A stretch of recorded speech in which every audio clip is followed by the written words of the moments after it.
नमस्कार। संसार युद्ध में फंसा हुआ है। कई देशों के बीच युद्ध चल रहे हैं। समाज भी संघर्षरत दिखाई देते हैं। समाज का क्या कहें, परिवार भी संघर्षरत है। परिवार टूट रहे हैं और ये सभी की वजह से मनुष्य अवसाद की स्थिति में है।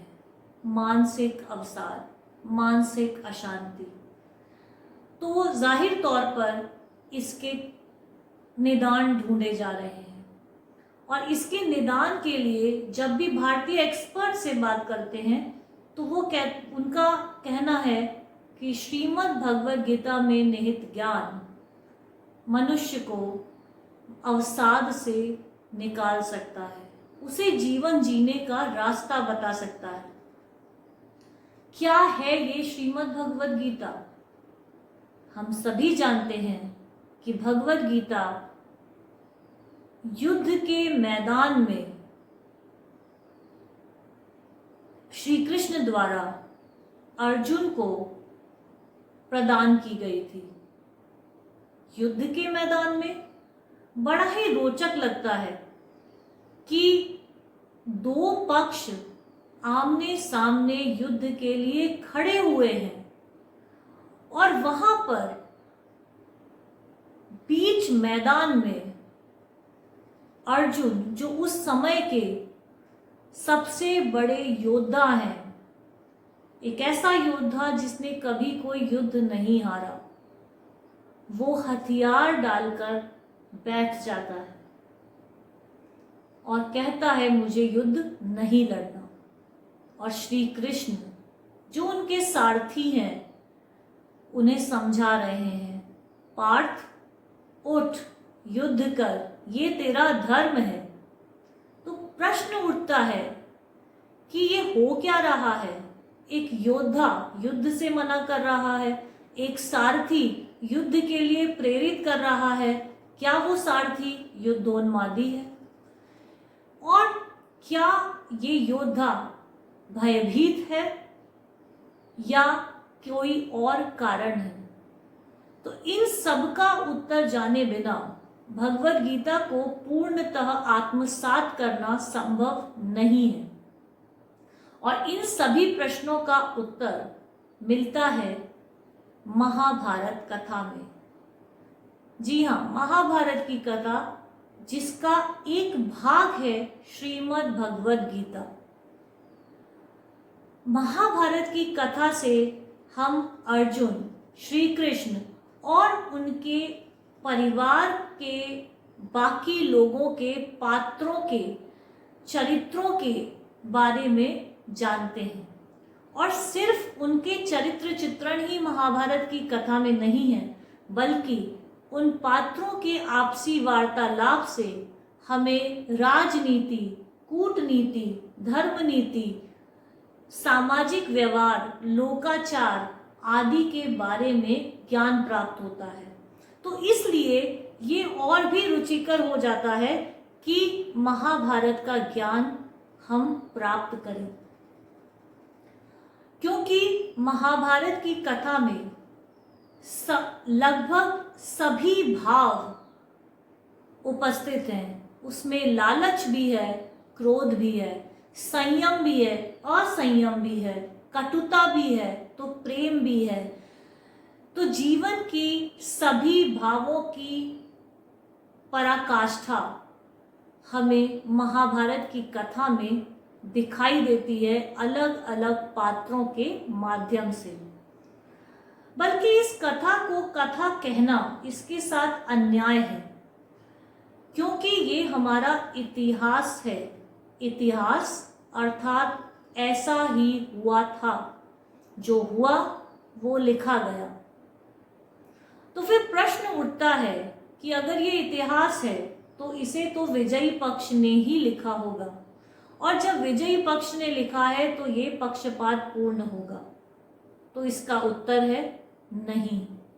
महाभारत की कथा को न विजयी पक्ष ने लिखवाया है और न ही लिखा है, बल्कि इसको लिपिबद्ध किया है महर्षि वेदव्यास ने, जो इस कथा का ही हिस्सा है, या यूं कहना चाहिए कि इस कथा में जो दो परिवार युद्ध क्षेत्र में आमने सामने खड़े हैं, वो दोनों ही उनका अपना परिवार है।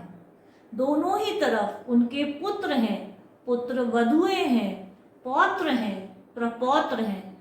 इसलिए एक पक्ष की जीत या दूसरे पक्ष की हार, दोनों ही स्थिति में उनके लिए हार ही है, क्योंकि कोई भी व्यक्ति अपने परिवार को युद्धरत नहीं देखना चाहता। तो पहली बात तो ये हुई। और दूसरी बात ये कि महर्षि वेदव्यास कोई साधारण मनुष्य नहीं है। वो इस कथा का पात्र जरूर है, इसके लेखक भी हैं, लेकिन वो लेखक अथाह ज्ञानी है।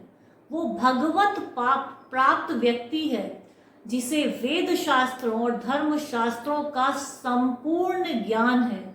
वो व्यक्ति है जिसने वेदों को पहली बार लिखा और साधारण मनुष्य के लिए उसे अवेलेबल कराया, ताकि उस समय विलुप्त होते जा रहे वेदों को मनुष्य के कल्याण के लिए बचाया जा सके। तो वो व्यक्ति ऐसा पक्षपाती हो ही नहीं सकता। ये दिमाग में हमें रखना चाहिए। दूसरी बात कि क्या महाभारत जो हमारा इतिहास है उसे पढ़ना चाहिए, क्योंकि ये भ्रांति समाज में फैली हुई है कि महाभारत के पढ़ने से घर में लड़ाइयाँ हो जाती हैं, जो बेहद ही हास्यास्पद है। और इसका निदान महर्षि वेदव्यास स्वयं महाभारत की कथा के आरंभ में ही करते हैं। वे कहते हैं कि जो मनुष्य महाभारत की कथा का वाचन करता है, वो धर्म, अर्थ, काम और मोक्ष चारों पुरुषार्थों को विजय कर लेता है और उनका सही सही अनुपालन कर पाता है समझने के बाद। क्योंकि ये सिर्फ एक कहानी के रूप में लिखा हुआ ऐतिहासिक कथा नहीं है, इसमें सिर्फ घटनाएं और पात्र नहीं हैं, बल्कि उन पात्रों के बीच के वार्तालापों से हमें धर्म नीति, कूटनीति, राजनीति, समाज नीति, लोक व्यवहार, लोकाचार आदि बहुत से विषयों के बारे में ज्ञान प्राप्त होता है, बहुत ही साधारण शब्दों में। दुविधाओं में जीवन कैसे जीना चाहिए, सही और गलत का फैसला कैसे करना चाहिए, ये सारा ज्ञान महाभारत की कथा के पात्रों के माध्यम से हमें मिलता है। तो इसलिए ये कथा और भी ज़्यादा महत्वपूर्ण हो जाती है। अब सिर्फ एक बात जो हमें इस कथा को पढ़ते समय या सुनते समय ध्यान में रखना चाहिए, वो ये है कि महाभारत की कथा को इतिहास के रूप में ही देखें। उनके पात्रों पर आदर्शवादिता का चश्मा लगाकर देखना बंद करें। वे पात्र साधारण मनुष्य हैं, बिल्कुल मेरी और आपकी तरह। वे ईश्वर नहीं हैं। केवल श्री कृष्ण के पात्र को छोड़कर जितने भी पात्र उसमें हैं, वो सभी साधारण मनुष्य हैं। हाँ, उनकी चेतना के स्तर अलग अलग हैं और उन स्तरों के वजह से उनके कर्म भी अलग अलग हैं, उनके रिएक्शंस अलग अलग हैं। जब हम ये बात को अच्छे से दिमाग में उतार लेते हैं कि वे साधारण मनुष्य हैं, तब हम उन्हें अपने स्तर से देख पाते हैं, समझ पाते हैं, और तभी हम ये भी जान पाते हैं कि क्या करने से लाभ है और क्या करने से हानि है। तो इसी के साथ हम शुरू करने जा रहे हैं एक श्रृंखला महाभारत की, जिसमें इसकी पूरी कथा को आपके सामने प्रस्तुत करेंगे। और इसे प्रस्तुत करने के लिए हम जिस पुस्तक को प्रयोग करने वाले हैं वो है गीता प्रेस गोरखपुर से प्रकाशित संपूर्ण महाभारत, जो 6 खंडों में उपलब्ध है। आप चाहें तो स्वयं भी पढ़ सकते हैं। और समय की कमी एक बड़ा कारण है आजकल की भागदौड़ भरी जिंदगी में, और इसीलिए जो लोग सुनना चाहते हैं वो कृपया अवश्य जुड़ें और अपना मार्गदर्शन भी मुझे प्रदान करते रहें। कथा को जब हम प्रस्तुत करेंगे तो हो सकता है एक कंटिन्यूटी बनाने के लिए थोड़ा सा कथाओं का सीक्वेंस आगे पीछे हो जाए, लेकिन कथा का मर्म वही रहेगा जो वेद व्यास जी ने लिखा है, चाहे वो हमें सही लगे, घटना सही लगे या गलत। जैसा मैंने पहले कहा था कि हम इसे आदर्शवादिता के चश्मे से देखकर मैनिपुलेट नहीं करेंगे, क्योंकि जब हम इतिहास को सत्य नजरों से देखेंगे तभी हम उससे सही सूचनाएं प्राप्त करेंगे और सही ज्ञान प्राप्त करेंगे। तो इसी के साथ हम इस श्रृंखला की शुरुआत करते हैं और अगले एपिसोड से हम कहानी शुरू करेंगे।